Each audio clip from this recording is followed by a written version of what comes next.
le blanc va nous regarder. C'est terrible. Ou l'autre, je dis le blanc parce qu'on est souvent dans un rapport noir-blanc, mais c'est un peu manichéen ce que je dis, mais même l'autre, celui qui n'appartient pas à notre communauté. On va agir en fonction pour que celui qui n'est pas de notre communauté pense qu'on est capable de faire comme lui, on est capable de faire les mêmes choses, on a les mêmes capacités, on a les mêmes...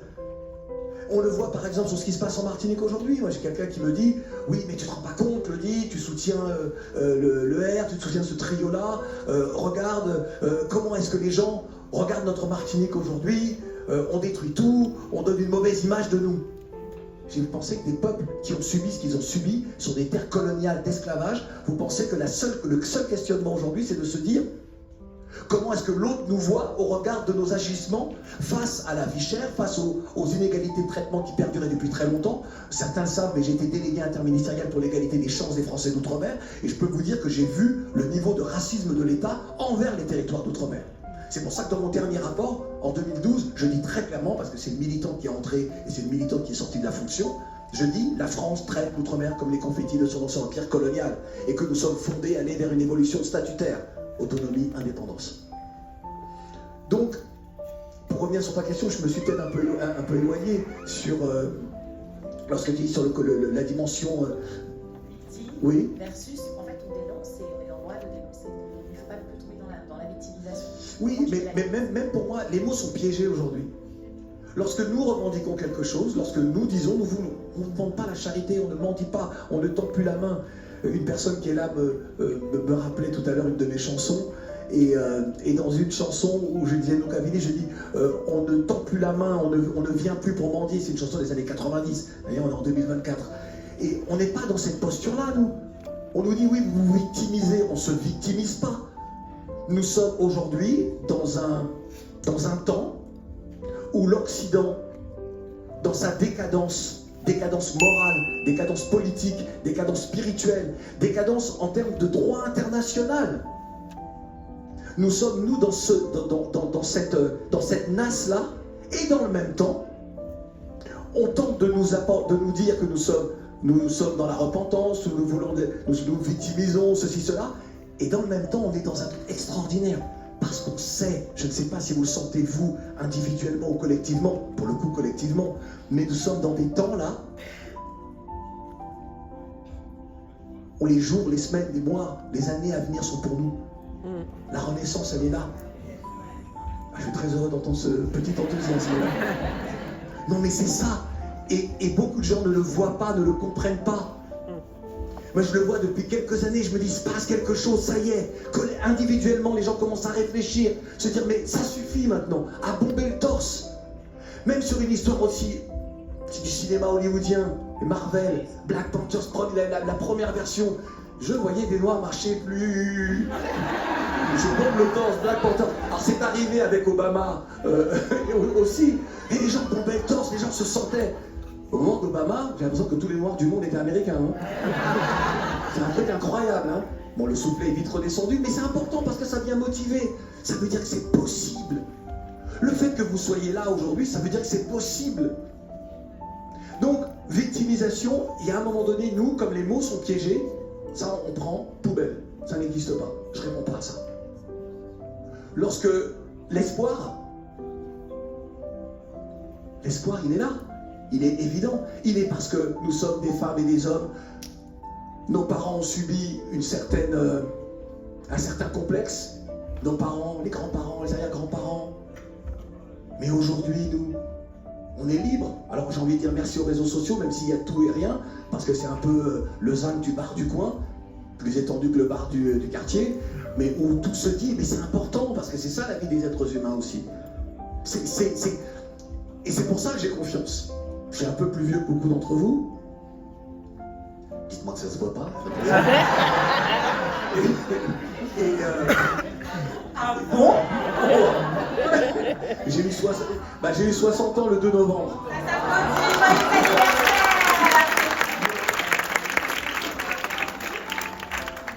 Mais moi j'ai le sentiment d'avoir 30 ans ou 35 ans. Parce que en réalité, ce sont tous les projets, tout l'enthousiasme des uns et des autres qui nous poussent Je venais en voiture tout à l'heure, j'étais bien assis, c'est le nom de la société, et je parlais avec le chauffeur, et ce qu'il me raconte, et je me dis, mais c'est extraordinaire. Bref, je m'arrête là mais sur la dimension de l'espoir, je pense que l'espoir, il est évident, il est en chaque être humain. Vous savez, moi je voudrais quand même toujours rappeler aux uns et aux autres que l'humanité est une et indivisible, et que les êtres humains sont tous les mêmes. Lorsqu'ils sont dans une posture où ils sont dominés, ce sont tous les mêmes. Ils sont capables de courber les chines, ils sont capables d'accepter d'être minimisés, d'être déshumanisés, d'accepter entre guillemets, parce que souvent ils n'ont pas le choix. Et lorsque la flamme commence lorsque l'étincelle est là, tout explose. Et nous sommes en train d'exploser. Il y a sur la question espoir, il y a une expression qui pour moi est inacceptable, employée par beaucoup, peut-être par vous, c'est l'expression de nègre de maison. Cette expression-là, non seulement celles et ceux qui l'emploient ne connaissent pas l'histoire de l'esclavage, parce que durant ces temps de servitude, il n'y avait pas que l'esclave de la maison et l'esclave des champs. Ça fait partie des erreurs de Malcolm X, mais qu'il reconnaîtra plus tard. Mais je comprends ce qu'il voulait dire dans sa démonstration. Il y avait une vingtaine de catégories d'esclaves. Il y avait les esclaves cochers, il y avait les femmes qui étaient esclaves nourricières, il y avait les esclaves musiciens, les esclaves étalons également, puisqu'il y avait des fermes de reproduction, ce que beaucoup ne savent pas. Et lorsque l'on parle de l'esclave de maison qui est plus proche du maître, et qui lui se soumet au maître, historiquement c'est faux. Il y a quelques jours, on célébrait, je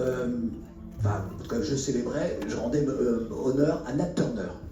Nat Turner est celui qui, aux États-Unis, a conduit la plus grande révolte d'esclaves. Ils ont massacré les colons. Ils ont massacré les esclavagistes. Puis, il a été rattrapé, ils ont été, eux, torturés.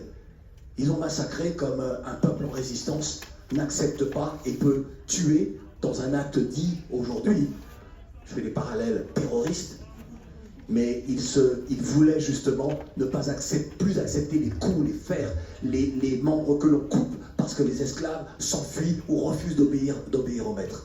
Nat Turner était un pasteur, esclave, pasteur, un lettré. Sojourner Truth, par exemple, femme, lettrée. Harriet Tubman, lettrée. Louis Delgrès, qui en Guadeloupe avec Ignace et Solitude refuse le rétablissement de l'esclavage après 8 ans de liberté pour les esclaves de la Guadeloupe. Il était officier de l'armée française. Toutes celles et tous ceux qui vivaient à côté des maîtres connaissaient la férocité des maîtres et ils étaient plus à même à se soulever. Les esclaves des champs s'enfuyaient et ils étaient souvent conduits par des gens très instruits. Je pense que ce soit cité le palmarès au Brésil ou dans d'autres, je pense des gens comme Boukman en Haïti, Jean-Jacques Dessalines qui mène la dernière grande bataille le 18 novembre, dans 2 jours, donc ce sera l'anniversaire, 18 novembre 1803, la bataille de Vertières contre la plus puissante armée du monde, l'armée de Napoléon Bonaparte à l'époque. La France avait l'armée la plus puissante du monde. Les esclaves mettent en pièces le 3e corps expéditionnaire français. Haïti. Voyez ? Donc lorsque vous entendez cette expression-là, elle ne veut rien dire.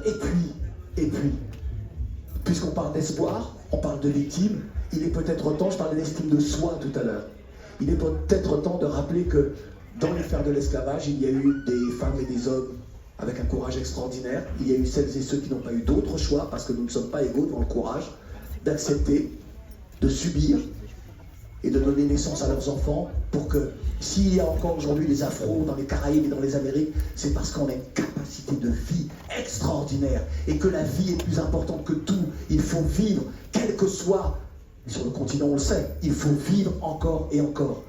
Et que donc, toutes et tous ont été des victimes. Et si nous, descendants, on est capable d'insulter la mémoire de nos ancêtres, ça veut dire que l'estime de soi dont je parle, la capacité dont nous parlons aujourd'hui à construire un monde qui nous ressemble et qui nous rassemble, ça veut dire que nous ne sommes pas encore totalement dignes de ça si nous ne sommes pas capables d'honorer la mémoire de nos ancêtres et de ne pas jeter l'opprobre sur celles et ceux qui n'ont pas été ce que nous aurions voulu qu'ils soient aujourd'hui. Voilà.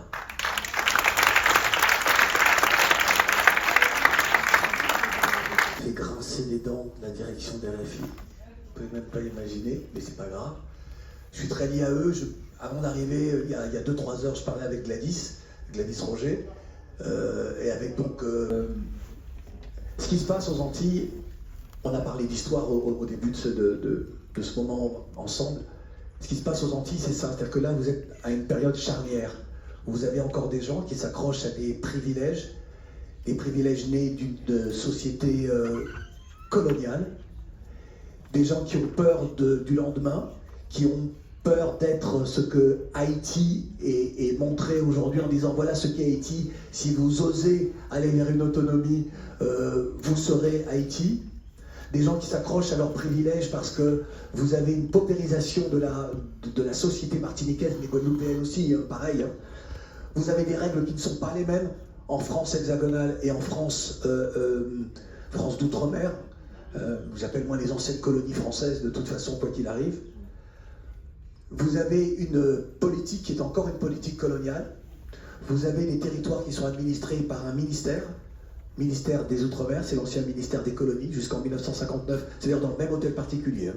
C'est le même bâtiment, ils n'ont rien changé. Si vous entrez dans le ministère des Outre-mer, vous verrez des sortes de bas-reliefs, des fresques avec les colonies. C'est écrit en toutes lettres, hein. Ils n'ont rien changé.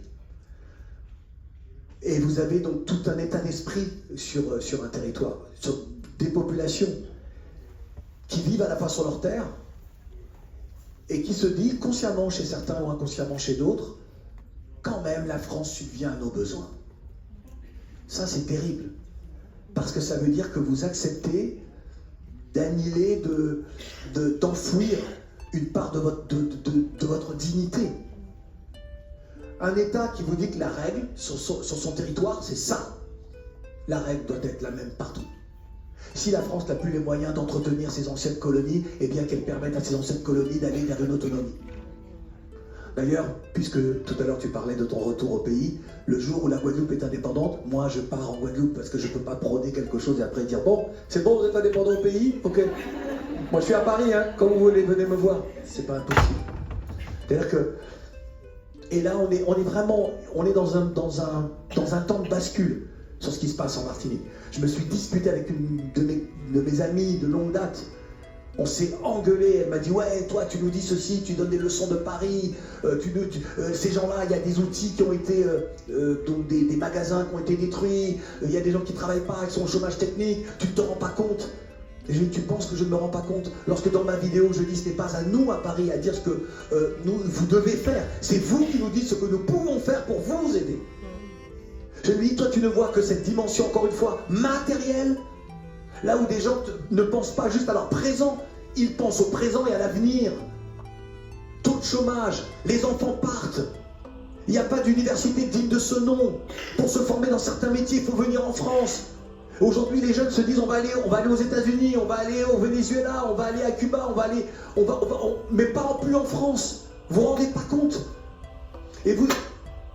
Je le dis avec une certaine colère parce que je ne comprends pas qu'à ce point-là, des gens qui sont cultivés, dans un pays où le niveau de culture, le niveau d'éducation, le niveau de politisation de la jeunesse est si élevé qu'il y ait des gens encore qui sont là pour défendre un système colonial qui ne bénéficie qu'à une caste de la population martiniquaise qui sont les descendants des colons esclavagistes.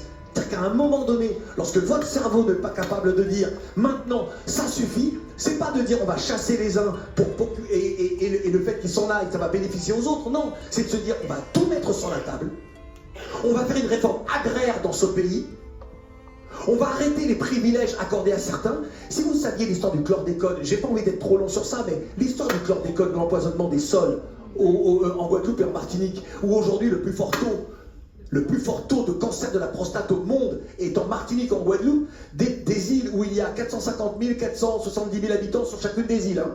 C'est rien du tout. Hein. C'est rien du tout. Mais cette histoire-là, c'est pas juste pour la banane, culture coloniale. Ce n'est pas juste pour de la banane. Ce produit-là a été inventé par les Américains. Ça s'appelle Kepon d'ailleurs. Les Américains l'ont interdit dans les années 60-70 parce que c'était un scandale. Les colons, les béquets de la Martinique, sachant que ça allait être interdit, vous savez ce qu'ils ont fait?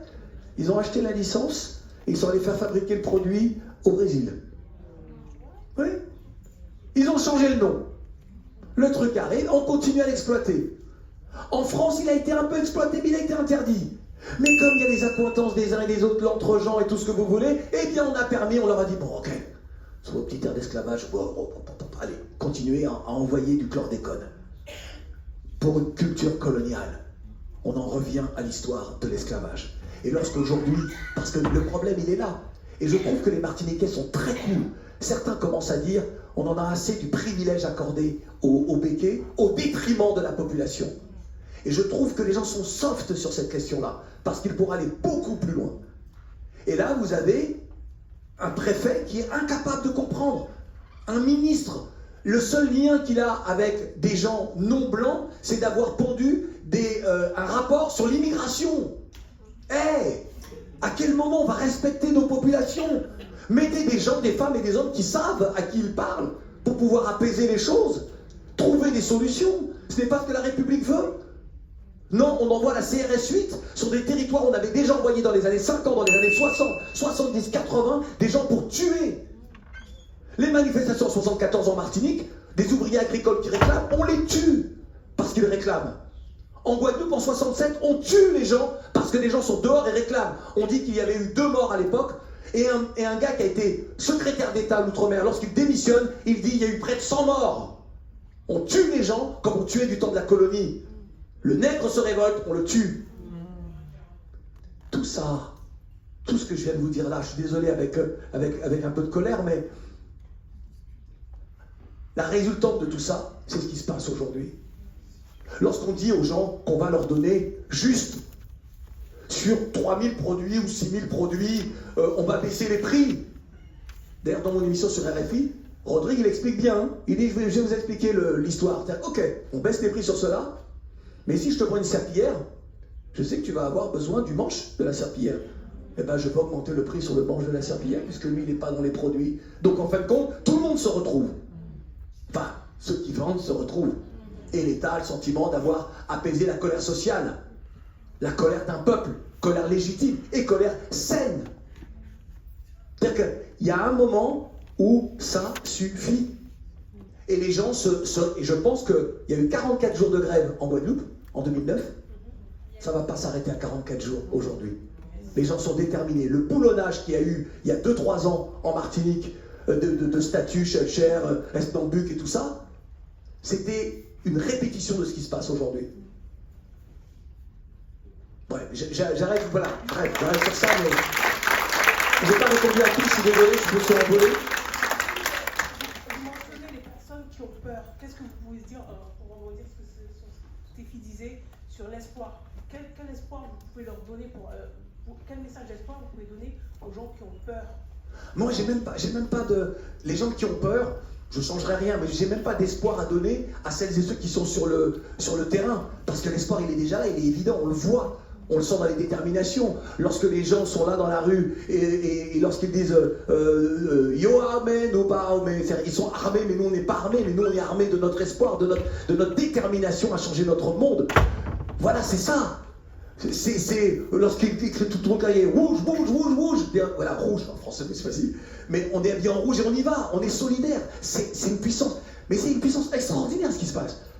Dans les rues de Paris, là, ce qui s'est passé 2 semaines de suite. À Bordeaux, demain encore? Mais non, c'est extraordinaire. Donc, moi, j'ai pas d'espoir. Les gens ont déjà l'espoir en eux. Hein. Ils sont déterminés. Hein. Yo tout bout, yo levé, yo besoin de goumer, yo qualité, yo que gagner. Voilà, le créole ressort en ce moment.